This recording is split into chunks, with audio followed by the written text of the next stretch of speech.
كان الناس أمة واحدة فبعث الله النبيين مبشرين ومنذرين وأنزل معهم الكتاب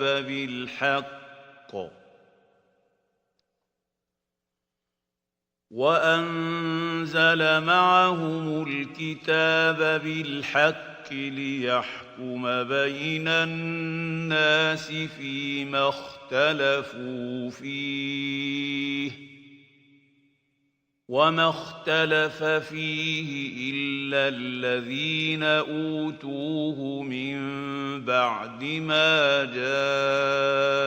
جاءتهم البينات بغيا بينهم فهدى الله الذين آمنوا لما اختلفوا فيه من الحق بإذنه والله يهدي من يشاء إلى صراط مستقيم.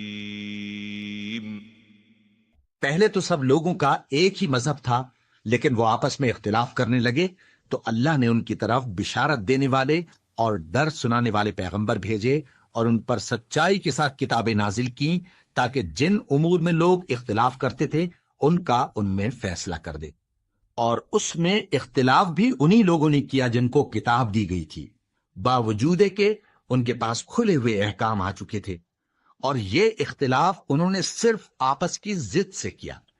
तो जिस अमर हक में वो इख्तिलाफ करते थे अल्लाह ने अपनी मेहरबानी से मोमिनों को उसकी राह दिखा दी, और अल्लाह जिसको चाहता है सीधा रास्ता दिखा देता है। Mankind was of one religion before their deviation. Then Allah sent the prophets as bringers of good tidings and warners, and sent down with them the scripture in truth to judge between the people concerning that in which they differed. And none differed over the scripture except those who were given it, after the clear proofs came to them, out of jealous animosity among themselves. And Allah guided those who believed to the truth concerning that over which they had differed by His permission. And Allah guides whom He wills to a straight path.